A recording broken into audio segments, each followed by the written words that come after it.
नमस्कार मित्रों, मैं हूं रविकांत चतुर्वेदी और आप मुझे देख रहे हैं परीक्षा आइडिया के इस मंच पे।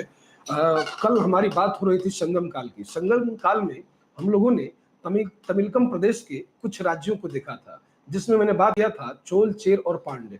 उनके कुछ एक शासकों से हम लोग परिचित भी हुए थे कि आखिर चोर कौन है, चेर कौन है, या चोल और चेर में क्या अंतर है, पांड्य शासक की क्या भूमिका है। तो हमने पाया कि चोल जो है उनका एक राज्य चिन्ह है जिसे हम बाघ कहते हैं, साथ ही शेर जिनका राज्य चिन्ह धनुष है, और वहीं पे हम लोगों ने पाया कि पांड्य शासकों का राज्य चिन्ह क्या है, कार्प या मछली जिसको कहते हैं कार्प मछली, वो दिखाई पड़ता है। ठीक है, अब यहां तक हमारी बात हुई थी और उनके बारे में कुछ एक शासकों की हम लोग चर्चा भी किए थे। अब हमने कहा था कि जब हम अध्ययन करेंगे तो आप लोगों को मैंने एक चीज बताया था कि सबसे पहले हम संगम काल के, यानी संगम जो हम बात कर रहे थे कि संगम काल, तो संगम काल में हमने आपसे कहा था कि यह तीन राजवंश चेर, चोल और पांड्य की बात किए थे। इसमें हमने कहा था कि यह न केवल साहित्य का संगम है, वरन हम पाते हैं कि उत्तर व दक्षिण भारत की संस्कृतियों का आपस में जो संगम है, कहीं ना कहीं उसको भी ये प्रदर्शित करता है। ठीक है, अब इसके आगे की बात, यानी कि जब इनको हम लोग इंडिविजुअली समझ चुके हैं कि चेर कौन है, क्यों ये प्राचीन है, और संगम कालीन जो सभा हुई, वो जो तीन सभाएं हुई वो पांड्यों के संरक्षण में हुई, चोलों का क्या महत्व है, इसके बाद हम इनके सामाजिक, आर्थिक व राजनीतिक पक्षों को भी समझने का प्रयास करेंगे। साथ ही इनकी धर्म व संस्कृति को भी हम समझेंगे। लेकिन हम जैसे इनको इंडिविजुअल पढ़े थे वैसे नहीं, बल्कि इन तीनों के साथ, यानी कि तमिलकम प्रदेश में होने वाले जो बड़े बदलाव थे, सामाजिक, आर्थिक, राजनीतिक और धार्मिक या सांस्कृतिक रूप से, इन सबको एक साथ कंबाइंड करके पढ़ेंगे। कारण इनका समाज जैसा चेर का है वैसी तरीके का चोल का भी है, जैसा पांड्य का आर्थिक जीवन है वैसा चोलों का भी आर्थिक जीवन है।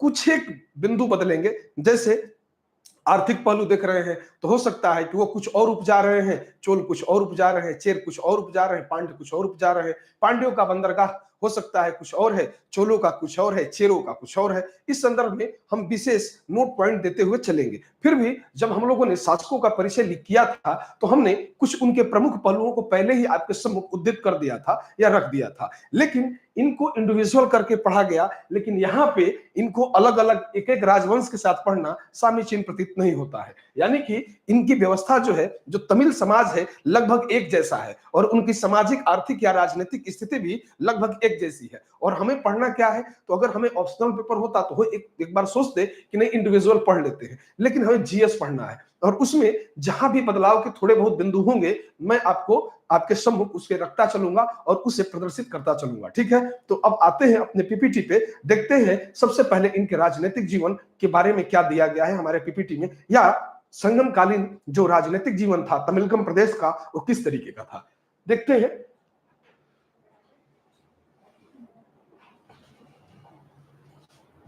आइए, सबसे पहले यहां पे राजनीतिक जीवन की चर्चा की गई है, यानी राजनीतिक जीवन किस तरीके का है तमिलकम प्रदेश का, इसको समझने का हम प्रयास करते हैं। देखिए, दक्षिण भारत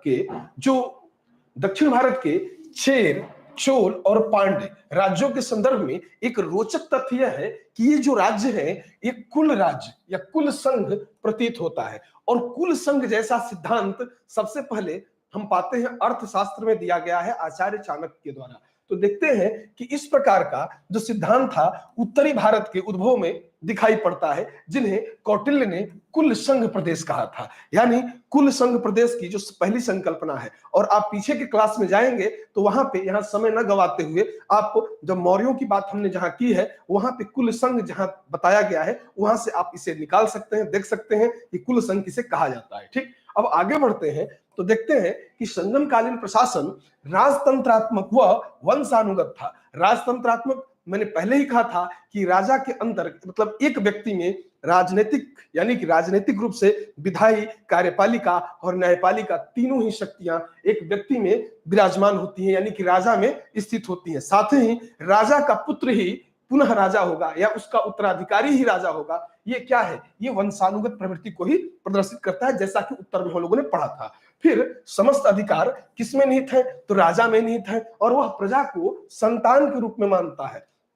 एक परिपाटी हमने पाई थी सम्राट अशोक के समय से कि सभी मनुष्य मेरी संतान है, यानी कि सभी मनुष्य पजा मम्मा कहता है अशोक। यानी वहां से जो परिपाटी चली तो हम पाते हैं कि उसके बाद के जितने भी राजा हुए, हमने पाया, देखा कि उनमें क्या था? प्रजा के प्रति एक पुत्र रूप में वात्सल्य दिखाई पड़ता है, यानी कि वो संतान के रूप में मानता है राजा अपनी प्रजा को। हम दक्षिण में भी इस चीज को क्या करते हैं? पाते हैं कि राजा अपनी प्रजा को संतान रूप में ही देखता है। अब इससे आगे बढ़ते हैं तो हम कहते हैं कि राजा का सर्वोच्च न्यायालय जो था, राजा की सभा ही होता था। यानी हमने कहा था कि शीर्ष पर चाहे वह विधायिका पक्ष हो या कार्यपालिका का पक्ष हो या न्यायपालिका का पक्ष हो, इन तीनों ही पक्षों में हम पाएंगे कि अंतिम शीर्ष पर कौन बैठा हुआ है? राजा बैठा हुआ है। तो न्याय करने के लिए जहां राजा बैठता है, जहां से न्याय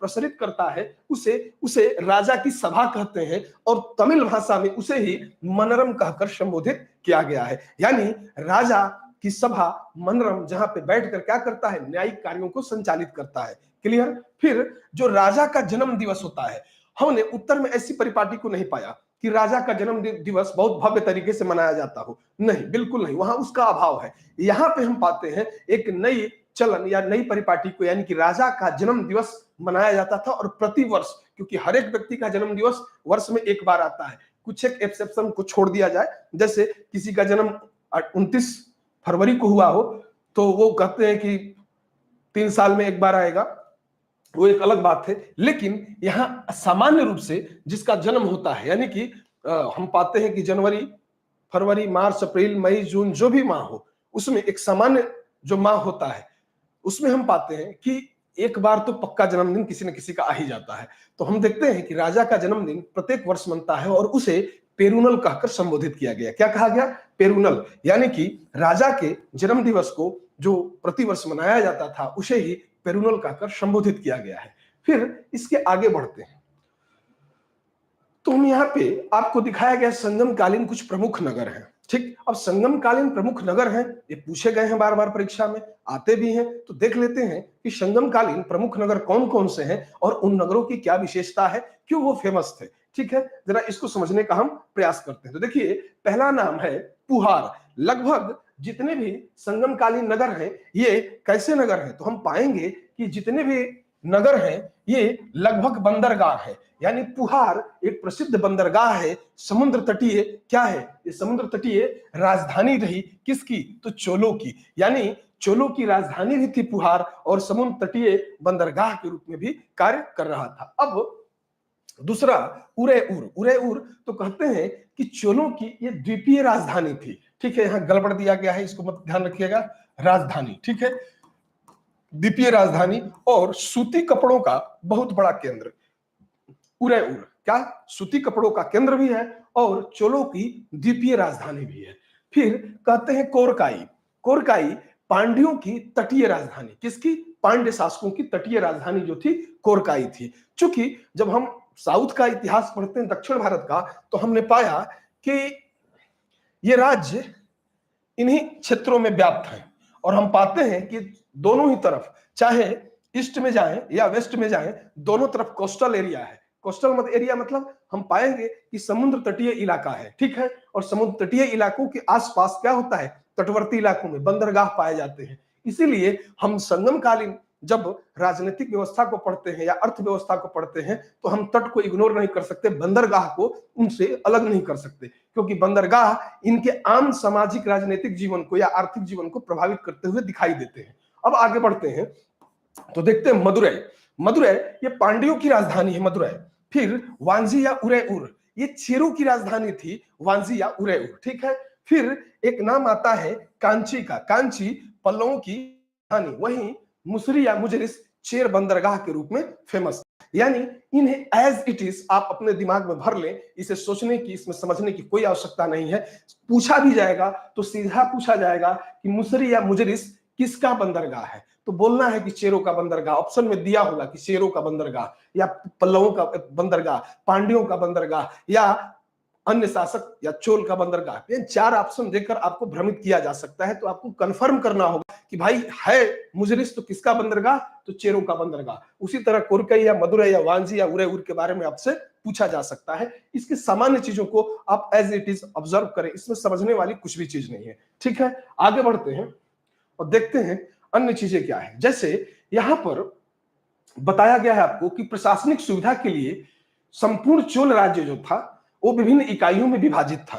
ठीक, और कहते हैं कि जिसका स्तरीय खंडन निम्न रूपों में देखने के लिए मिलता है। जैसे अपने यहां, जैसे हमने कहा था सबसे पहले हम बात कर रहे थे, तो कहते थे संपूर्ण साम्राज्य, एक राजा का क्या होता है, संपूर्ण साम्राज्य होता है, और उसके केंद्र या परिधि जहां राजधानी होती है वहां कौन बैठता है, स्वयं राजा बैठता है। तो हम देखते हैं कि जो ये तमिलकम प्रदेश के लोग हैं, चाहे वो चोल हो, चेर हो या पांडे हो, इनमें एक बात कॉमन है कि ये संपूर्ण साम्राज्य को, अपने संपूर्ण राज्य को साम्राज्य न कहकर मंडलम कहा करते थे। क्या कहते थे, मंडलम, यानी संपूर्ण साम्राज्य एक मंडलम की तरह था। यानी कि पूरे अपने प्रांतीय चीजों को मिला दे, केंद्रीय चीजों को मिला दे, यानी कि जो केंद्रीय प्रशासन जहां से होता था, जहां से उनका संपूर्ण साम्राज्य संचालित होता था, उसके लिए एक नाम आया मंडलम, यानी कि संपूर्ण साम्राज्य के लिए मंडलम कहा गया। फिर उसी तरीके से जो साम्राज्य के अंतर्गत छोटे छोटे राज्य होते हैं, जब छोटे छोटे राज्य थे तो यहाँ पे उत्तर में प्रांत या राज्य कहकर उनको संबोधित किया गया, वहीं दक्षिण में इन्हें राज्यों को नाडु कहा गया कि ये क्या है, नाडु है।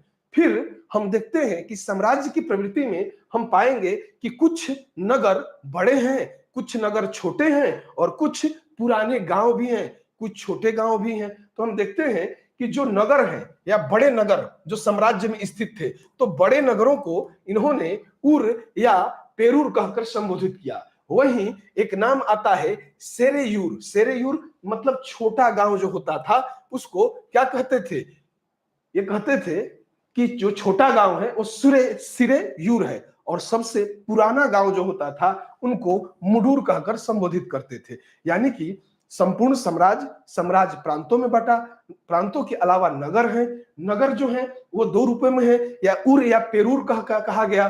तो उर या पेरूर का मतलब होता है बड़ा नगर या बहुत बड़ा ग्राम। ग्राम को भी एक संबोधन दिया गया, उर या पेरूर कहकर संबोधित किया गया। फिर सिरेउर यानी छोटा ग्राम, और मुडूर यानी पुराना ग्राम। ठीक, अब इससे आगे बढ़ते हैं और कुछ चीजों को और देखते हैं। जैसे अब हमने कहा कि चूंकि इसमें अभी तो भाई चर्चा ही हो रही, मंडलम, नाडु, वलनाडु, पेरूर, सेरूर, मुडूर, इस तरीके की चीजें आ रही हैं। अब इसके अलावा अवय, एक नाम मिलता है अवय, यानी छोटे ग्राम में सभा हुआ करती थी, सभा थी जो कि स्थानीय विवादों और व्यापार रोजगार आदि से संबंधित थी। देखिए यहाँ का स्थानीय प्रशासन, दक्षिण भारत का स्थानीय प्रशासन पे बड़ी ही बारीकी नजर रखनी होती है। कारण यह है, खासकर जब हम चोलों को मध्यकालीन इतिहास के संदर्भ में पढ़ेंगे, जब राज को पढ़ेंगे, राजेंद्र चोल को पढ़ेंगे, अधिराजेंद्र को पढ़ेंगे और उनके स्थानीय प्रशासनिक व्यवस्था को पढ़ेंगे, तो हमें आश्चर्य होगा कि इस तरीके की प्रशासनिक व्यवस्था स्थानीय स्तर पे अन्यत्र हमें दिखने के लिए नहीं मिलती। बल्कि आज की जो स्थानीय प्रशासन, जो पंचायत वगैरह देख रहे हैं, हम पा रहे हैं कि उन्हीं का ही मॉडिफाइड रूप दिखाई दे रहा है। अगर जब आप कंपैरिजन करेंगे, पढ़ेंगे, तो समझ में आएगा कि उन्हीं का मॉडिफाइड वर्जन आज हमें देखने के लिए मिलता है। इस क्रम में हम पाते हैं कि अवय यानी छोटे ग्राम की सभा है जो स्थानीय विवादों का निपटारा भी कर रही है, साथ ही व्यापार रोजगार आदि से भी संबंधित है। फिर पट्टिनम, पट्टिनम कहने का मतलब है जो तटीय शहर हैं उनको पट्टिनम कहकर संबोधित किया गया। यानी कि ये बंदरगाह वाले शहर रहे होंगे, यानी बंदरगाह जो नगर, बंदरगाह नगर होते हैं, उन्हें तटीय शहर भी कहा जाता है। फिर साले, साले मतलब जो प्रमुख सड़क है, जो नगर में प्रवेश करने वाली प्रमुख सड़क है, उसे साले कहकर यहां संबोधित किया गया है। फिर तेरू, तेरू का मतलब होता है नगर की प्रमुख नाली तेरू कहलाती थी। फिर पेडियल, पेडियल मतलब जो सार्वजनिक रूप से बैठने का स्थल होता है, ठीक है, उसको कहते थे पेडियल। यानी हम पा रहे हैं कि दक्षिण भारत की जो प्रशासनिक व्यवस्था है कुछ कुछ उत्तर की तरह ही दिखाई दे रही है। अब आगे बढ़ते हैं, इसमें कुछ विशिष्ट चीजें भी थी। जैसे कह सकते हैं यहां पर कि इस काल में ग्रामीण व नगर शासन प्रबंधन मुख्य रूप से या मुख्य थे मनरम। कहता है कि इस काल में ग्रामीण और नगर शासन प्रबंधन में मुख्य थे मनरम।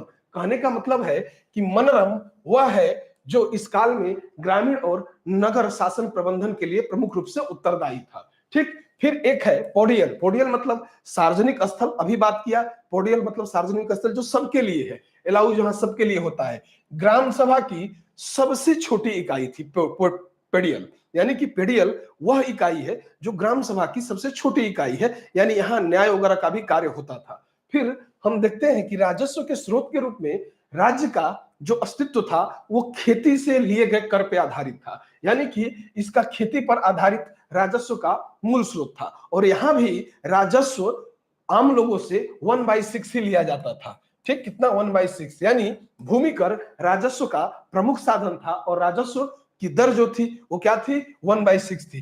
पूरे प्राचीन भारत में सामान्यतः हम पाते हैं कि जो कर की व्यवस्था है, खासकर भूमि कर की व्यवस्था है, वो 1/6 ही रखी गई है। ठीक है, इसका ध्यान रखिएगा आप लोग। ठीक है, अब राजस्व से संबंधित कुछ शब्दावलियां हैं जो बार बार पूछी जाती हैं। आपको भ्रमित किया जाता है कि भाई माँ का मतलब क्या है, वेली का मतलब क्या है। तो जरा समझते हैं कि माँ या वेली ये राजस्व से संबंधित शब्दावली है।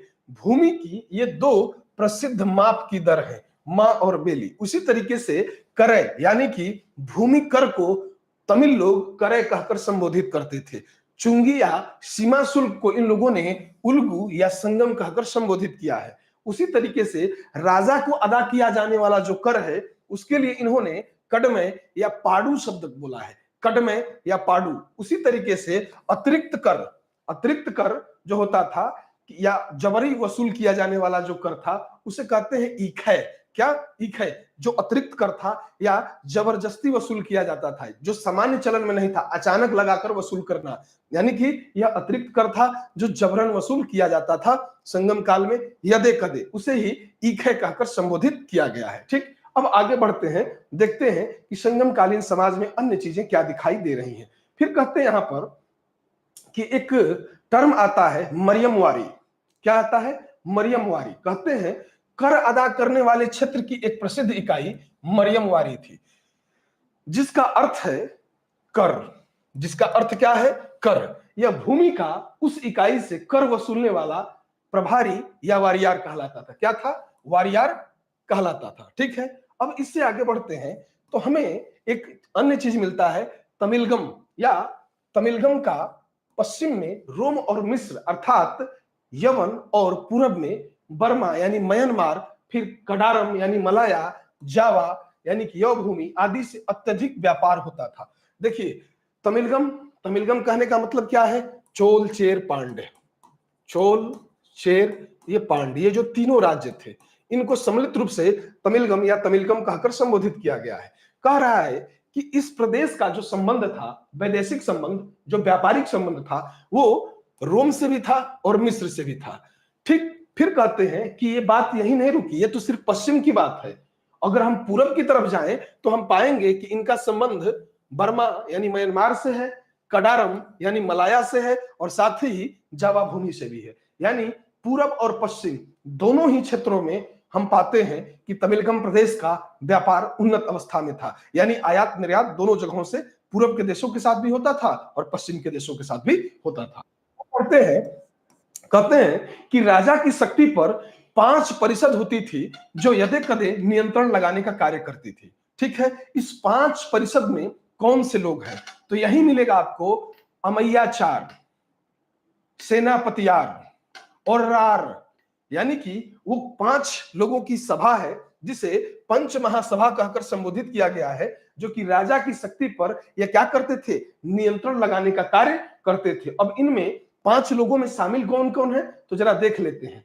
मंत्री अमैयाचार, ठीक, पुरोहितार, सेनापतियार यानी सेना नायक, फिर दूतार, दूत या राजदूत, और उर्रार मतलब गुप्तचर। यानी पंच महासभा में 5 लोग होते थे और ये वो लोग होते थे जो राजा की शक्ति को नियंत्रित करने का कार्य करते थे। अब देखिए, जरा समझने का प्रयास करते हैं कि यहां पर बड़ा सरल ये 2 चीज है कि मंत्री यानी अमियाचार, पुरोहित को ही पुरोहितार कर दिया, सेनापति या सेना नायक को सेनापतियार कर दिया, दूत को दूतार कर दिया या राजदूत को। लेकिन 2 थोड़ा कठिन है। क्या? मंत्री को अमैयाचार कहना और गुप्तचर को ओर्रार कहना। इनको बस ध्यान रखना है कि ये ऊपर वाला एक और सबसे लास्ट वाला 5वां, बाकी सब सामान्य है। पुरोहित को पुरोहितार, सेनापति को सेनापतियार और दूत को दूतार कह दिया गया। उसी तरीके से मंत्री अमियाचार और गुप्तचर को ओर्रार। ठीक है, यहां पे क्लियर। अब आगे बढ़ते हैं तो पाएंगे कि किसी भी प्रशासनिक व्यवस्था में जो राजा को पढ़ते हैं या साम्राज्य को पढ़ते हैं, तो राजा या साम्राज्य का जो संचालन होता है वो किसके माध्यम से होता है? शक्ति के माध्यम से। और शक्ति का जो मूल स्रोत हो क्या है? सेना है। तो हम पाएंगे कि संगमकालीन शासकों के पास भी अपनी सेना होती थी। सेना का प्रारूप क्या है? सेना किस तरीके की है? जरा सा उसको समझने का प्रयास करते हैं। यानी कि सेना संगमकालीन शासकों के पास पेशेवर सैनिक हैं। कैसे? पेशेवर सैनिक जिनका पेशा ही युद्ध करना है। ठीक। फिर सेना के कप्तान को इन्होंने एनआरडी की उपाधि दी थी। क्या थी? एनआरडी की उपाधि। लेकिन जब सेना का कप्तान एनआरडी की उपाधि लेता था, उसके लिए एक भव्य समारोह किया जाता था और उसमें कप्तान को एनआरडी की उपाधि से संबोधित किया जाता था। ठीक है, आगे बढ़ते हैं, जरा सा देखते हैं कि और नई चीज क्या है भाई। इसमें देख रहे हैं कि इसमें दिया गया है कि युद्ध क्षेत्र में संकेत के रूप में ढोल और शंख बजाए जाते थे।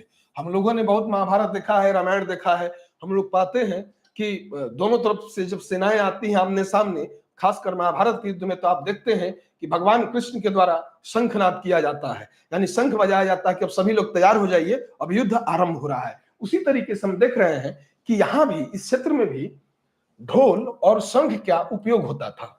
सेना की जो अग्र टुकड़ी थी उसको तूसी कहा जाता है। क्या कहते हैं?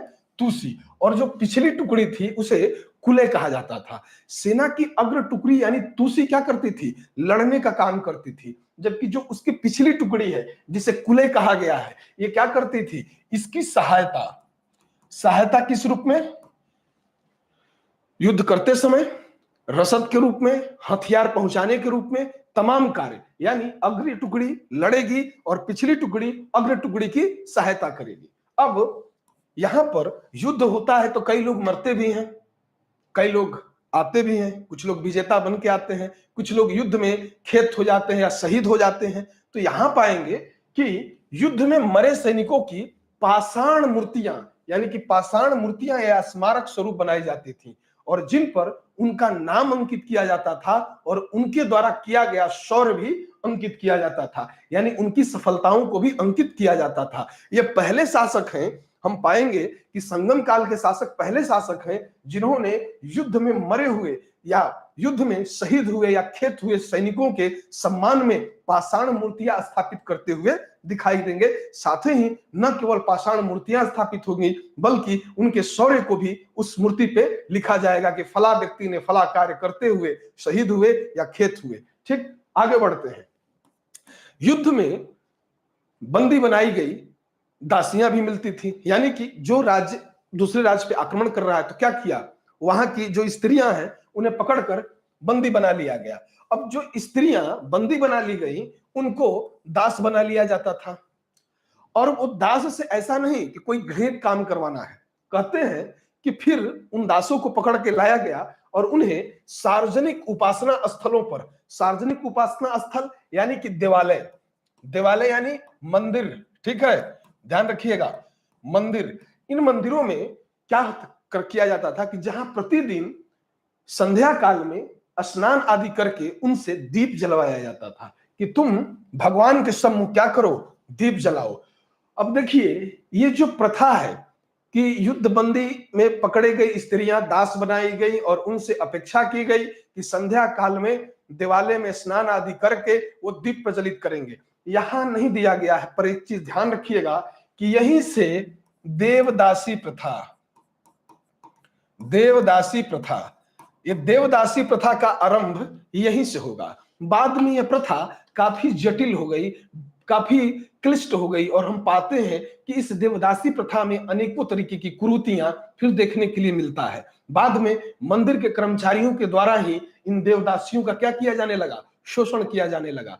फिर हम यह भी जानते हैं कि जो साउथ के मंदिर हैं काफी बड़े और विशाल थे। ये आज से नहीं, अपने प्राचीन काल से ही, जब इनकी आदिम शुरुआत हुई है तब से ही हम जानते हैं कि मंदिर के पास अकूत संपत्ति हुआ करती थी। मंदिर अकूत संपत्ति के क्या थे, भंडार हुआ करते थे। और हमने यह भी पाया है कि मंदिरों पे बार बार हमले हुए, उसके पीछे जो मुस्लिम आक्रमण हुए या अन्य आक्रमण हुए ताकि मंदिरों पे हुए, वो ऐसा नहीं था कि हिंदू धर्म को जाके मंदिर से ही मिटा देंगे, खत्म कर देंगे, ना मंदिर रहेगा ना हिंदू धर्म रहेगा, ऐसा नहीं है। वो इसलिए हमले किए गए हैं हिंदू धर्म के मंदिरों पे कि वो खजाने के एक बड़े स्रोत के रूप में थे। और हम पाते हैं कि वहां पे अनेक तरीके के बहुमूल्य रत्न जड़े गए हैं, उनकी दीवारों पर स्वर्ण लगाए गए हैं, चांदी या रजत रखे गए हैं, यानी तमाम तरीके के खजाने भी मंदिर के पास रखे गए हैं। और मंदिर के पास अपनी खुद की भी काफी वैभवशाली संपत्ति हुआ करती थी, जिसको पाना चाहते थे कौन, आक्रमणकारी।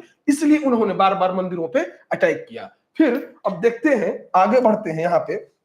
वो खैर बाद में जब हम आगे चलेंगे मध्यकाल में तो वहां बात करेंगे, ठीक है। अभी चोल और पांड्य दोनों के शासनकाल में नागरिक और सैनिक पदों पर विल्लाल, विल्लाल कौन है भाई, तो संगम काल में जो धानी किसान होता था उसको बिल्लाल कहकर संबोधित किया गया। यानी कि नागरिक और सैनिक दोनों पदों पर किसान क्या होते थे, नियुक्त किए जाते थे, यानी धनी किसान नियुक्त किए जाते थे। और एक है कि कवल मारम, कवल मारम क्या है, तो तमिल संगमों की या तमिल संगम तमिलों की एक विशिष्ट संस्था है, उसी को कवल मारम कहकर संबोधित किया गया है। यह पूछा गया सवाल है, इसलिए इसको सीधा यहां रख दिया गया है। ध्यान रखिएगा कि कवल मारम क्या होता है, तो इसका ध्यान रखिए। कवल मारम किस तरीके की संस्था है या क्या संस्था है, तो देखिएगा संगम तमिलों की एक विशिष्ट संस्था है, ठीक है। फिर हमने कहा कि वेल्लाल ये क्या है, धनी किसान है।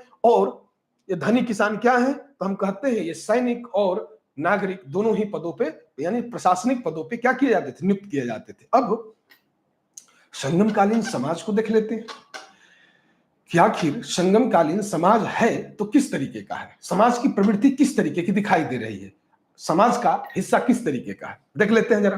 देखिए सामाजिक स्थिति, जो जैसा कि हम जानते हैं कि हर युग में, जैसे हम लोगों ने उत्तर भारत के इतिहास को पढ़ा तो हमने पाया कि हर एक काल में समाज कई वर्गों में विभाजित होता है। एक तो वर्गीय विभाजन है समाज का, एक प्राकृतिक विभाजन है समाज का कि स्त्री है और एक पुरुष है। उसके एक प्राकृतिक विभाजन है कि समाज में दो तरह के लोग रहते हैं, एक स्त्री एक पुरुष। फिर समाज में हम देखते हैं वर्गीय विभाजन क्या है कि कोई ब्राह्मण है, कोई क्षत्रिय है, कोई वैश्य है, कोई शूद्र है, कोई कुछ है। यानी कि हम इस तरह का विभाजन वर्ण व्यवस्था के अनुसार पाते हैं। कुछ जातीय विभाजन होता है, कुछ वर्गीय विभाजन होता है, कुछ कार्य के आधार पर समाज का विभाजन होता है। तो हम पाएंगे कि लगभग तीनों ही प्रवृत्ति यहां दिखाई देगी, जैसे वर्गीय या वर्णीय या जातीय विभाजन देखने के लिए मिलेगा। साथ ही हम पाएंगे कि व्यवसाय आधारित भी समाज यहां देखने को मिलेगा, यानी व्यवसाय से जुड़ा हुआ समाज भी यहां देखने के लिए हमको मिलता है कि कुछ लोग विशिष्ट कार्य में संलिप्त हैं और उन्हीं से उनकी जीविका चल रही है, इसलिए वो समाज के एक अलग हिस्से के रूप में दिखाई दे रहे हैं। जैसे रस्सी की चारपाई बनाने वाले, जैसे मछुआरे, जैसे चोरी डाका डालने वाले भी, इनका भी अपना एक समाज होता है। इन सबकी उपस्थिति यहां दिखाई देगी। हर एक समाज में हमें ब्राह्मण मिलेगा, क्षत्रिय मिलेगा, वैश्य मिलेगा, शूद्र भी मिलेगा। यहां शूद्र जैसे शब्द का अभाव मिलेगा, शूद्र नहीं मिलेगा। ब्राह्मण दिखेगा, योद्धा मतलब क्षत्रिय योद्धा दिखेगा, बणिक बेनिगर के रूप में दिखाई देगा, यानी अंडसर, बेनिगर, वेल्लार, इस टाइप का समाज, यानी अरसर, अंडनर, वेनिगर और बेल्लार, इस रूप में समाज का विभाजन देखने के लिए मिलेगा। देखते हैं इस समाज आखिर किस तरीके का है, इसकी प्रवृत्ति किस तरीके की है, ये किस प्रवृत्ति में जा रहा है, ठीक है। समझते हैं जरा। इस युग की विशेषता है कि उत्तरी और दक्षिणी भारत के सांस्कृतिक तत्वों का समन्वय, यानी हमने कहा था कि आर्यों की संस्कृति का प्रसार सबसे पहले उत्तर भारत के पंचरत्न प्रदेश में देखा गया। वहीं पे हम पाते हैं कि एक श्लोक ऋग्वेद का है, कहता है ना कि ब्राह्मण मुख मासिद बाहु राजन कृत उदरश्यद वैश्य पदाब्धम शूद्रो अजायत। इतनी बार बोल चुका हूं कि आप लोग को भी याद हो जाना चाहिए। ठीक है, तो वहां पे हम देखते हैं कि संगम युग का समाज भी 4 वर्णों में विभक्त था। ये वर्ण थे अरसर, अरसर मतलब होता है शासक या योद्धा। फिर होता है अंडनर, अंडनर मतलब क्या होता है, ब्राह्मण, ब्राह्मण। वेनिगर, वेनिगर मतलब वणिक या वैश्य, इसी को कहते हैं वैश्य। लेकिन एक आ गया वेल्लाल, इनको कहते हैं किसान। यहां शूद्र शब्द की पूर्णतः अभाव है। यह समाज शुरुआती दौर में ही समरसतापूर्ण से चल रहा है, यानी शूद्र है ही नहीं। ठीक, आगे बढ़ते हैं तो पाते हैं पर यह वर्ण व्यवस्था आर्य युग की वर्ण व्यवस्था से क्या थी, थोड़ी भिन्न थी, अलग थी। समाज वैसे ही था, पर हमने आर्यों में क्या पाया, शूद्र की उत्पत्ति या शूद्र वर्ण का जिक्र, लेकिन यहां पर बेल्लार आ गया। उसी तरीके से हम पाएंगे कि वैदिक संस्कृति के प्रचलन के कारण राज दरबारों में ब्राह्मणों को पुरोहित के रूप में, ब्राह्मण या पुरोहित के रूप में क्या है, पर्याप्त प्रतिष्ठा प्राप्त है। वो खूब प्रतिष्ठा पा रहा है। ठीक, राज दरबार में उसे कवि के रूप में या ब्राह्मण के रूप में क्या था, उसका आदर था। यानी कि वो पुरोहित हो सकता था, कवि हो सकता था, यानी ब्राह्मण यहां पुरोहित के साथ साथ कवि होने का भी कार्य कर रहा है। एक नया चीज हमको देखने के लिए मिल रहा है कि वहां भी उत्तर में भी हम देखे कि राज दरबार में गया तो पुरोहित होता था। हमने पाया भी कि पुरोहितार, जिसको पुरोहित कहकर संबोधित किया गया। लेकिन उसके अलावा यहाँ पे कवि भी है, यानी राजा के लिए कुछ प्रशस्तियां भी लिखता होगा। ठीक, राजा के लिए कुछ प्रशस्तियां भी लिखते हुए दिखाई देगा। फिर कहा जाता है कि राजा करिकाल ने एक कवि को लगभग 16 लाख स्वर्ण मुद्राएं दी थी, क्योंकि उसने करिकाल की प्रशंसा में बहुत कुछ लिखा था। ठीक, तो करिकाल ने एक ब्राह्मण को 16 लाख स्वर्ण मुद्राएं दी, क्योंकि वो प्रशंसा पाया किससे, उस ब्राह्मण कवि से, इसलिए उसको 16 लाख मुद्राएं इनाम में दे डाला। अब आगे बढ़ते हैं, देखते हैं कि और चीजें क्या नहीं है इस समाज में। तो पाएंगे कि जो तमिल भूमि में ब्राह्मण का दर्शन सबसे पहले कहां हुआ, संगम काल में हुआ, क्योंकि शुरुआत ही कहां से हो रही है, संगम युग से हो रही है। फिर क्षत्रिय और वैश्य संगम साहित्य में नियमित वर्ण के रूप में दिखाई देते हैं, किंतु योद्धाओं का वर्ग राज व्यवस्था और समाज का एक महत्वपूर्ण अंग था। कह रहे हैं कि क्षत्रिय और वैश्य संगम साहित्य में नियमित वर्ण के रूप में दिखाई देते हैं, लेकिन कहने का मतलब है लेकिन उसके अलावा किंतु योद्धाओं का वर्ग राज व्यवस्था और समाज का एक महत्वपूर्ण अंग बनकर उभरा। यानी ये क्षत्रिय जो था ये क्या था, यही योद्धा वर्ग था। ठीक है, फिर आगे बढ़ते हैं तो पाते हैं बेल्लाल चौथी जाति में आते थे। ये अधिकतर भूमि के स्वामी थे, यानी कि भूमि बेल्लालों के हाथ में थी और उन्हीं से किसान वर्ग का क्या है, उत्पत्ति मानते हैं। हम कहते हैं कि जब बेल्लाल को हम पढ़ेंगे, बेल्लाल को, तो हम पाएंगे कि यह 2 तरीके का है, एक धनी किसान है, एक गरीब किसान है। धनी किसान क्या करता है, गरीब किसान की सहायता से कृषि करता हुआ दिखाई देगा। ठीक, फिर कहते हैं कि खेती मजदूरी, यानी कि खेत में मजदूरी करने का काम सबसे निचले लोग यानी कैडेसियर लोग किया करते थे। ठीक, अभी तो हमने क्या कहा था आपसे, अंडनर, अरसर, बेनिगर, बेल्लार, और अगला एक आ गया कैडेसियर। कैडेसियर ये व्यवसाय कर रहा है, कैसा, खेती मजदूरी करने का, ये कैडेसियर है। फिर हम पाते हैं कि कुछ कारीगर खेती या खेत मजदूर वर्ग के भी थे, साथ ही हम पाते हैं कि पेरियार लोग खेती मजदूरी करते थे। यानी इनके अलावा एक अगला है पेरियार। ठीक, अब जरा समझिएगा, कैडेसियर को भी मैंने कहा कि निचले तबके के लोग हैं जो खेती मजदूरी करते हैं। उसके अलावा एक पेरियार है, पेरियार ये खेती मजदूरी करता है, ये भी करता है खेती मजदूरी, लेकिन इसके साथ साथ इसका कार्य क्या है, तो पशु मर गया उसको उठा कर ले जाएगा, उसकी खाल को उतारेगा, यानी चर्म का काम करेगा, उसके खाल उतारने का काम करेगा। कौन, पेरियार, जो यहां दिया गया है कि पशुओं की खाल या चर्म का भी काम करता हुआ दिखाई देगा। यानी खेती के साथ साथ पेरियार की और भी जिम्मेदारियां थी। फिर हम अब देखिए समाज क्या है, फर्स्ट, सेकंड, थर्ड, फोर्थ, 5, 6, यानी अंडनर, अरसर, बेनिगर, बेल्लार, कैडेसियर और पेरियार। यानी यहां पे लगभग 6 तरह के लोग दिखाई दे रहे हैं। इसमें कुछ क्या है, उत्तर से मिलते जुलते हैं और कुछ उत्तर से यानी कि उत्तर की संस्कृति से अलग भी दिखाई दे रहे हैं, उससे विलग हैं। फिर अब आगे बढ़ते हैं तो कहते हैं बेल्लार 2 भागों में विभाजित है। मैंने जैसा पहले कहा कि एक है जो उच्च बेल्लार है, यानी कि उसके पास जमीन है, जायदाद है, भूमि का स्वामी है, लाइक लैंडलॉर्ड, जमींदार। ये कैसा है, एक जमींदार जैसा है, ये भूमि का स्वामी है। ठीक। फिर एक बेल्लार कैसा है, भूमिहीन है, भूमिहीन है, गरीब है, ये दूसरे के खेतों को लेकर खेती करता हुआ देखा जाएगा। फिर अब इससे आगे बढ़ेंगे तो हम पाएंगे कि चोल काल में इनकी उपाधि बेल और आरसू पांड्य राज्यों में की विधि थी। किसकी, ये जो भूमिहीन खेती करने वाले जो मजदूर थे और जो संपन्न लोग थे यानी बेल्लार लोग, बेल्लाल, इन्हीं को कहीं कहीं वेल और आरसू कहा गया, वहीं कहीं कहीं किविदी कहकर संबोधित किया गया।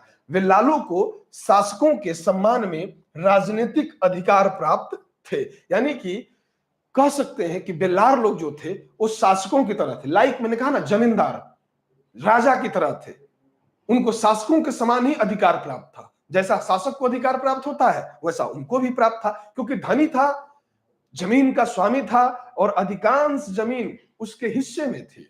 ठीक। अब आगे बढ़ते हैं तो हम पाएंगे कि हम ये आरंभिक जीवन में अंडनर, अरसर, बेनिगर और बेल्लार पाए, लेकिन जैसे जैसे हम संगम काल में आगे बढ़ते गए हमने पाया कि संगम कालीन जो सामाजिक व्यवस्था है इसमें विषमताएं बढ़ती हुई दिखाई देंगी, यानी संगम युग में हम तीव्र विषमता पाते हैं। फिर पुलैयन एक है, यानी कि पेरियार के बाद एक अगला वर्ग है पुलैयन।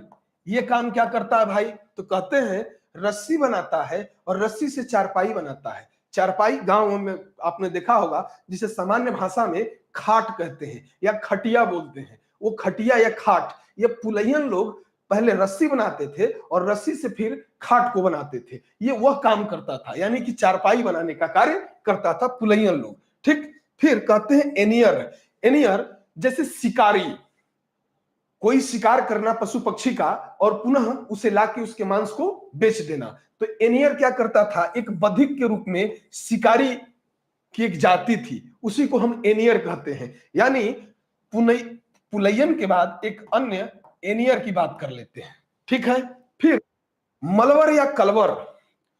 मलवर या कलवर तमिल प्रदेश की वो लोग हैं जो जबरिया काम करते हैं, क्राइम, लूटपाट, चोरी डकैती। मतलब मलवर और कलवर तमिल प्रदेश में रहने वाले वो जातियां थी जो बॉर्डर पे रहती थी, और बॉर्डर में जैसे कोई बॉर्डर से आगे गया या अंदर प्रवेश किया वहां पे क्या करती थी, लूटपाट शुरू कर देती थी उनसे, यानी लूटपाट करना, डाका डालना इनका प्रमुख पेशा था। यानी हमने देखा अंडनर, अरसर, बेनिगर, बेल्लार, कैडेसियर, पेरियार, पुलैयन, एनियर और मलबर। ठीक। यानी कि संगम कालीन समाज लगभग 8-9 में बटा हुआ दिखाई दिया मोटा मोटी। सवाल यहां पे आपसे सीधा होगा, अंडसर कौन है, बेनिगर कौन है, बेल्लार की कितने भागों में विभाजित किया गया है। सवाल यहां यह होगा पुलैयन की क्या उपयोगिता है। सवाल यहां यह हो सकता है आपसे कि मलवर या कलवर किस तरीके के रोजगार से जुड़े हुए लोग हैं, यानी जो जातीय समूह है जो उसका रोजगार है उससे जोड़ा जा सकता है। या आपसे पूछ लिया जाए कि सीमावर्ती क्षेत्रों में डाका या चोरी करने वाले लोगों को तमिल प्रदेशों में किस नाम से संबोधित किया गया, या पूछ लिया जाएगा कि धनी किसानों को संगम कालीन समाज में क्या कहा जाता था, या पूछ लिया जा सकता है आपसे कि तमिल समाज में कवि और प्रसिद्ध ब्राह्मणों को किस नाम से संबोधित किया गया। अब ये सारे प्रश्न आपकी पकड़ में होंगे। ठीक। अब आगे बढ़ते हैं जरा। समाज तो हमने देखा, अब समाज में इतने सारे लोग हैं, लेकिन समाज में जब तक हम आधी आबादी की बात न कर लें समाज किसी भी काल का हो पूर्ण नहीं होगा। यानी कि पुरुष के साथ साथ स्त्री का भी बात करना जरूरी हो जाता है। समाज तब पूर्ण होता है जब इस पुरुष के साथ साथ स्त्री के उस काल खंड में उपयोगिता और महत्ता को हम जब समझ लेते हैं, तब समाज परिपूर्ण रूप से प्रदर्शित होता हुआ दिखाई देता है। अब देखिए कुछ चीज और है यहाँ पे, जैसे एक है मरुवर, तो ये धनी यमन व्यापारियों का जो निवास स्थल था उनको मरुवर कहा गया है।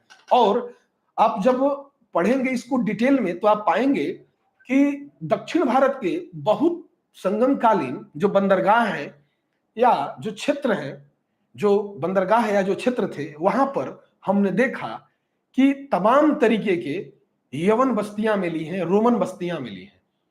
इन्हीं रोमन बस्तियों को, इन्हीं यवन लोगों को ये क्या कहा गया? मरुवर कहा, उनके निवास स्थान को, ठीक, कि उनका जो निवास स्थान, जो रहने वाला वास योग्य स्थल था, उन्हीं को क्या कहा गया? मरुवर कहकर संबोधित किया गया। ठीक, अब इससे आगे बढ़ते हैं तो हमें कुछ अन्य चीजें भी दिखाई देंगी, क्योंकि हमने कहा तीव्र विषमताओं वाला समाज कैसा तीव्र विषमता को लिए प्रकट करता है।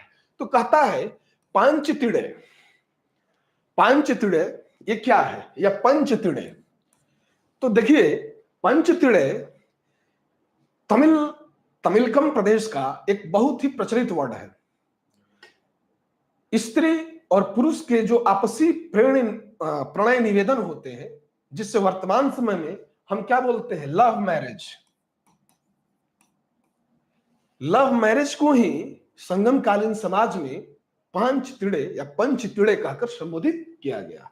फिर केवी कीड़े, केवी कीड़े यानी स्त्री हो या पुरुष, एक पक्षीय प्रेम कर रहा है, स्त्री है तो पुरुष को नहीं पता, पुरुष है तो स्त्री को नहीं पता, एक पक्षीय प्रेम है, तो उसी को केवी कड़े कहा गया। ठीक, फिर पेरुंदिड़े, पेरुंदिड़े अनुचित प्रेम, जो प्रेम समाज सम्मत न हो, जो नीति सम्मत न हो, या तत्कालीन देश परिस्थितियों में जो नीति सम्मत न हो या समाज सम्मत न हो या जो अनुचित हो, ठीक है, उसी को पेरुंदिड़े कहा गया। अब हमने कहा कि महिला के बिना क्या होगा? समाज पूरा नहीं होगा। हम पाते हैं कि संगमकालीन समाज में स्त्री पुरुष दोनों की उपयोगिता है, इस पुरुष के साथ साथ स्त्रियां भी रह रही हैं, और बिना स्त्री के कोई समाज बन नहीं सकता, क्योंकि वो जननी है और जननी का होना बहुत जरूरी है।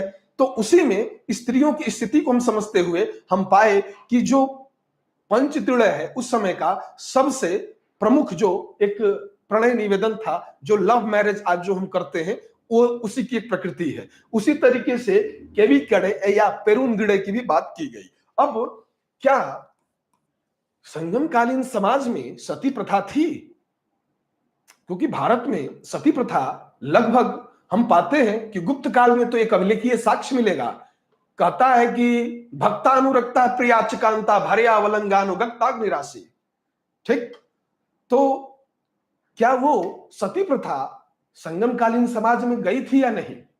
हम पाएंगे कि संगमकालीन समाज में भी सती प्रथा है, और उच्च वर्ग के जो सैनिक होते थे, कह सकते हैं कि सती प्रथा का प्रचलन था, खासकर उच्च सैनिक वर्ग में जो युद्ध में मारे जाते थे, उनकी विधवाओं के द्वारा ही सती प्रथा जैसी कुप्रथा को क्या किया गया? ऑब्जर्व किया गया। यानी वही स्त्रियां क्या होती थी? सती होती थी, जिनके पति युद्ध में शहीद हो गए या खेत हो गए। ठीक, फिर हमने पाया कि अगर किसी स्त्री ने इस प्रथा को नहीं अपनाया तो क्या हो गई? विधवा भी हो सकती है, या सामान्यतः जिसका पति सैनिक वृत्ति न करता हो और उसका पति मर जाए तो भी स्त्री क्या हो गई? विधवा हो गई। तो विधवाओं का जीवन इस काल में बड़ा दुरह था। समाज में नारियों की जो स्थिति थी ऊंची नहीं थी, नारियों को संकीर्ण करके यह समाज रखे हुए था, दबा के रखे हुए था। उनके लिए कई प्रथाएं और जीर्ण शीर्ण कुरीतियों से उन्हें जकड़ दिया गया था। ठीक है, यानी ये पैदा तो स्वतंत्र हुई थी, लेकिन जैसे जैसे ये समाज में आगे बढ़ती गई या जैसे जैसे इन्होंने काल को देखना शुरू किया, इन्हें हर एक जगह किसी न किसी कुरीति, संस्कृति या राजनीति के चैन में बांध दिया गया, ताकि महिलाओं के अधिकार को सीमित किया जा सके। फिर हम पाते हैं कि समाज में अंतरजातीय विवाह प्रचलित था, इस काल में भी अंतरजातीय विवाह था।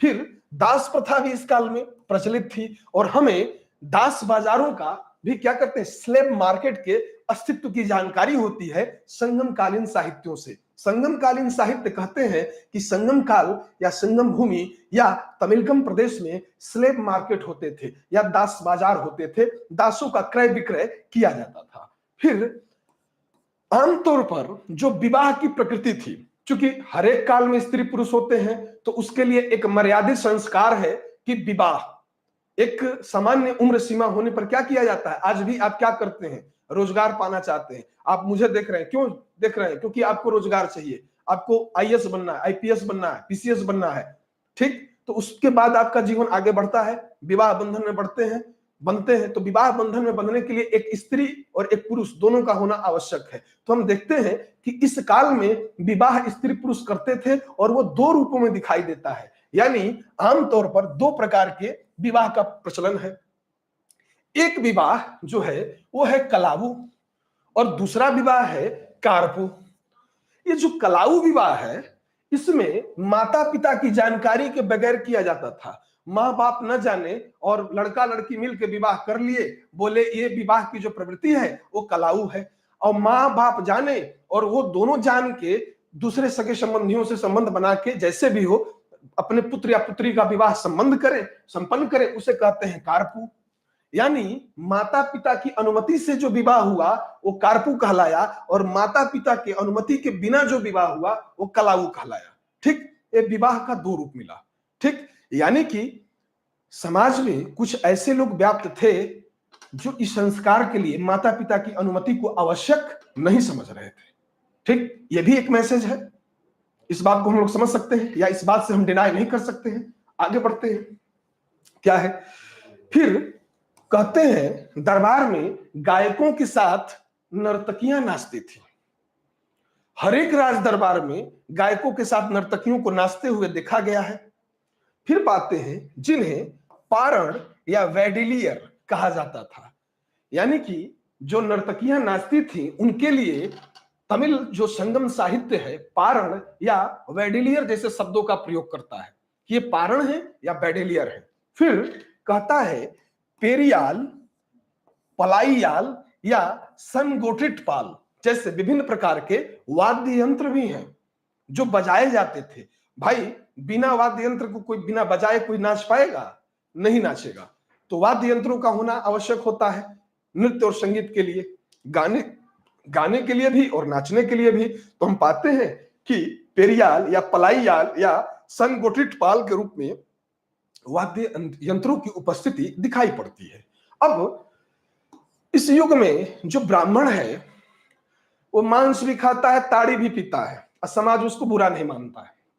क्या करता है वो? मांस भी खाएगा, ताड़ी भी पिएगा, और समाज उसको बुरा भी नहीं मानेगा। तो कह सकते हैं इस युग में ब्राह्मण मांस खाते थे, ताड़ी पीते थे, और समाज बुरा भी नहीं मानता था। यानी कि ब्राह्मणों ने अपनी स्थिति को कुछ इस प्रकार से बना लिया था कि समाज में वो ताड़ी पिए चाहे मांस खाएं, समाज इसको बुरा नहीं समझ रहा था। ये आम खान पान का एक चलन बन गया था, ब्राह्मण भी इससे वंचित नहीं थे, ठीक। अब आगे बढ़ते हैं तो संगमकालीन आर्थिक जीवन को जरा देखते हैं कि संगमकालीन आर्थिक जीवन कैसा है। भाई देखिए, कहते हैं कि संगम काल में जो अर्थव्यवस्था, कहते हैं कि संगमकालीन अर्थव्यवस्था संचालित और पूर्णतः आत्मनिर्भर है। सामान्य लोग अधिकांशतः कृषक अथवा पशुपालक, शिकारी या मछुआरे थे।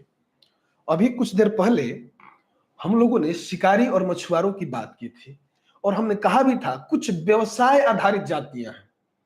अब जैसे जो शिकार करता है वही शिकारी कहलाएगा, शिकार करना उसका व्यवसाय है। कोई भी व्यक्ति शिकारी हो सकता है, लेकिन शिकारी जाति उसके लिए एक विशिष्ट नाम देना, ये संगम में ही दिखाई देता है। मछली का व्यवसाय कोई भी कर सकता है, लेकिन मछली एक व्यक्ति किया, उसकी आने वाली पीढ़ी की, फिर उसके बाद आने वाली पीढ़ी की, यानी मछुआरे का कार्य। यानी कि यह जो जाति है महज जाति नहीं है, बल्कि यह जाति व्यवसाय पे आधारित है, इसलिए यह जाति व्यवसाय आधारित है। यानी कह सकते हैं पशुपालक, शिकारी, मछुआरे और कृषक सबकी उपस्थिति है। साथ ही यहां हम यह भी कह सकते हैं कि कृषि के साथ साथ उप कृषि क्षेत्र का भी यहाँ पे प्रभाव देखा गया। संगम कालीन साहित्य में हम पाते हैं कि कृषि क्षेत्र भी है और उप कृषि क्षेत्र भी है। कृषि क्षेत्र सीधा दिख रहा है, उप कृषि क्षेत्र पशुपालक, शिकारी और मछुआरे। ठीक, आज उप कृषि में आप इसको रखते हैं, आप भूगोल पढ़ते होंगे तो इसको रखते होंगे, समझते होंगे। आगे बढ़ते हैं। कृषि के अतिरिक्त संगमकालीन साहित्य कहता है कि इस काल में उद्योगों की उपस्थिति है। और उद्योग कैसा? तो जहाजों का निर्माण, कताई बुनाई, ये महत्वपूर्ण उद्योग है। यानी जहाज बनाए जाते हैं, सूती वस्त्र बनाए जाते हैं, कपड़े बनाए जाते हैं, उनके लिए कताई और बुनाई भी की जाती है। ये महत्वपूर्ण उद्योग है।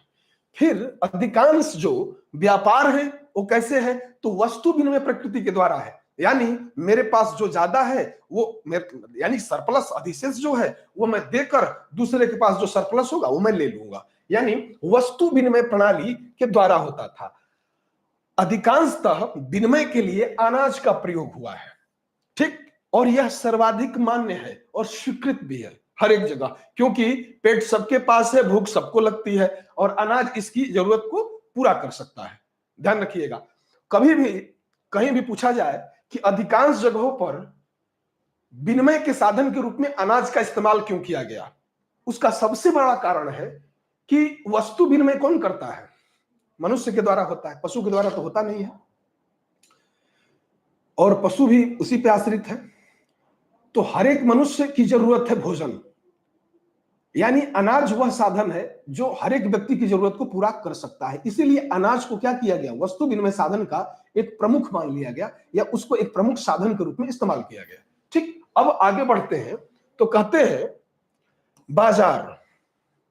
बाजार अवनम के नाम से जाना जाता है। किस नाम से? अवनम। बाजार को अवनम कहा जाता है, चूंकि यह लेन देन का एक केंद्र होता था। क्या था? लेन देन का केंद्र। अब बाजार में हम क्या करते हैं भाई? तो कुछ विक्रेता है, कुछ क्रेता है। क्रेता विक्रेता से कुछ खरीदते हैं। ठीक, तो आम सामान्य जगह पे या आम चलन में भी बाजार में क्रेता और विक्रेता ही होते हैं, और वहां क्या किया जाता है? वस्तुओं का लिया दिया जाता है। आगे बढ़ते हैं। धान, रागी, जौ इस काल की प्रमुख फसल है। भैया धान, गन्ना, रागी इस काल में हम पाते हैं कि एक प्रमुख फसल के रूप में हमें देखने के लिए मिलती है। फिर संगम साहित्य में पांड्य राज्य में सिलियूर तथा चेर राज्य में बंदर नामक दो तटों की गणना की गई है। कह सकते हैं कि जो संगम साहित्य कहता है पांड्य राज्य में एक बंदरगाह है जिसे सालियूर नाम से जाना गया, वहीं चेर राज्य में एक बड़ा बंदरगाह है जिसे बंदर नाम से जाना गया। और इन दोनों बंदरगाह को, चाहे वो सालियूर हो चाहे बंदर हो, इन दोनों बंदरगाहों को एक प्रमुख बंदरगाह के रूप में मान्यता दी गई। फिर पुहार, तो पुहार क्या है जरा समझते हैं। तो कहेंगे पुहार का कावेरी पत्तनम एक विशाल वाणिज्यिक केंद्र था। ने खबेरिस के रूप में इसका उल्लेख किया है। ये याद हो जाए तो ठीक है, ना भी याद हो तो कोई बात नहीं है। ठीक, चलिए आते हैं, जरा देखते हैं कि अगला पक्ष क्या है। ठीक है, तोंडी, मुसरी, पुहार। कहते हैं तोंडी, मुसरी और पुहार ये यवन लोगों की बड़ी संख्या में विद्यमान थे। यानी तोंडी, मुसरी और पुहार यह वह जगह है जहां पे यवन लोग बड़ी संख्या में विद्यमान थे। यवन बस्तियों के साक्ष्य भी यहां से पाए गए हैं। यवन लोग व्यापार के लिए यहाँ आते थे, यानी तोंडी में, मुसरी में और पुहार में, और यहाँ आकर रहते भी थे। उनकी बस्तियां भी हैं। ठीक, यवन व्यापारी मुसरी में अपने बड़े बड़े जहाजों में क्या करते थे? सोना भर के लाते थे और काली मिर्च यहां से भरकर ले जाते थे। यानी सोना भर कर लाते थे और उसके बदले काली मिर्च तथा समुद्र और पर्वत से प्राप्त अलभ्य वस्तुएं ले जाते थे। अब समुद्र और पर्वतों से प्राप्त, समुद्र से क्या प्राप्त होगा भाई? तो काली मिर्च के अलावा ये मोती के बड़े शौकीन थे। और पर्वतों से प्राप्त अलभ्य वस्तुएं, शिलाजीत जानते होंगे, शिलाजीत ये पर्वत का पसीना कहा जाता है, ये पर्वतों से निकलता है। ठीक, समुद्र से ये मोती प्राप्त करते थे और पर्वतों से शिलाजीत प्राप्त करते थे। कौन? यहाँ के जो स्थानीय लोग थे और उसको क्या करते थे, ये यमन लोगों को बेच देते थे और उसके बदले यमन लोगों से स्वर्ण यानी सोना ले लेते थे। फिर हम देखते हैं ये वस्तुएं चेर राज्यों से क्या होती है, प्राप्त होती है। पांड्य, चोल और चेर में भी इनमें सबसे ज्यादा जो प्राप्त करने वाले मतलब स्वर्ण यमन लोगों से जो ज्यादा प्राप्त किए वो कौन थे, चेर लोग थे। ठीक, एक नाम है नीर पेरियार्क। नीर पेरियार क्या है, एक अन्य समुद्री बंदरगाह है जहां से पश्चिम से घोड़े और उत्तर से अन्य उत्पादित वस्तुएं लाई जाती थी। पश्चिम से घोड़े आते थे और उत्तर वाली जो यानी भारत की ही चीजें कुछ उत्पादित वस्तुएं वहां आती थी। कहां पे, नीर पेरियार्क में। ठीक, यह भी एक बंदरगाह है। फिर पुहार, एक सर्वदेशीय महानगर जहां विविध भाषाएं बोलने वाले देश विदेश के नागरिक एक साथ सौहार्दपूर्ण ढंग से रहते थे। यह बहुत इंपॉर्टेंट है पुहार, ध्यान रखिएगा। पूछ सकता है कि विविध भाषाएं बोलने वाले लोग, इस तरीके का सवाल आईएएस उठाता है, ध्यान रखिएगा। इस तरीके का सवाल आईएएस में आता है कि पूछ लेगा कि निम्नलिखित में से कौन सा वह सर्वदेशीय महानगर या महाबंदरगाह है जहां विविध भाषाएं बोलने वाले देश विदेश के नागरिक एक साथ सौहार्दपूर्ण ढंग से रहते हैं तथा नगर की व्यापक समृद्धि और संपन्नता के कारक थे या उनकी अभिवृद्धि में योगदान दिया। तो कौन हो गया बंदरगाह, पुहार। ठीक, ये इसकी विशेषता है। फिर पूर्वी तट की अपेक्षा पश्चिमी तट पर बंदरगाहों की संख्या कहीं अधिक थी। ठीक, यानी कि अगर हम यू भारत को बना लें तो कह रहा है पूर्वी तट की अपेक्षा पश्चिम में, ये भैया ईस्ट कोस्टल एरिया है और ये वेस्ट कोस्टल एरिया है। कह रहा है पूरब की अपेक्षा ये जो पश्चिम वाला जो एरिया है ना, यहाँ बंदरगाह ज्यादा है। ठीक है, सामान्य चीज में समझ लीजिएगा, एक हल्का आरेख मैप का दिया है। ठीक है, फिर आगे बढ़ते हैं, पाते हैं कि व्यापार से आयात की जाने वाली जो प्रमुख वस्तुएं थी या वस्तुएं मुख्य थी, क्या, सिक्के। कैसे सिक्के, सोने और चांदी के सिक्के। फिर पुखराज, पुखराज मतलब एक नवरत्नों में से जिसको कहते हैं येलो सफायर, पुखराज। महीन कपड़े, जो महीन कपड़े हैं छपे हुए सूती वस्त्र होते हैं। ठीक, फिर सुरमा जो आंखों में लगाया जाता है। सीसा, टीन, तांबा और शराब, ये क्या है, ये आती है। बाहर को निर्यात की जाने वाली वस्तुएं क्या है, जो बाहर को जा रही है, जो भारत से बाहर भेजी जा रही है, ये भारत में आ रहे थे। ठीक है, ठीक, तो देखते हैं बाहर को निर्यात की जाने वाली वस्तुओं में काली मिर्च है, मोती है, हाथी दांत है, रेशमी वस्त्र है, नीलमणि है, हीरे हैं, मसाले हैं और सूती वस्त्र हैं। यानी भारत से जो वस्तुएं बाहर को निर्यात की जाती थी उनमें काली मिर्च, मोती, हाथी दांत, रेशमी वस्त्र, नीलमणि, हीरे, मसाले, सूती वस्त्र का स्थान प्रमुख है। अब इससे आगे देखते हैं कि आखिर आर्थिक जीवन के कुछ एक पक्ष और जो बचे हुए हैं वो क्या है, जरा उनको भी समझते हैं। ठीक है, कि आर्थिक पक्ष में अन्य चीजें क्या दिखाई दे रही हैं। अनेक संगम कृतियों में उल्लिखित चेरों की प्राचीन राजधानी जो है उसका नाम है करूर। ठीक है, करूर का नाम या वांजीपुरम भी था। ठीक, इनका नाम मिलता है। ठीक, और मुझे लगता है कि थोड़ा मुझे ब्रेक लेना चाहिए। हाँ, मैं फिर से रिकंटिन्यू करता हूं इस चीज को, यहीं पे मैं रोक रहा हूं। ठीक है, और इसको मैं फिर से रिकंटिन्यू करूंगा।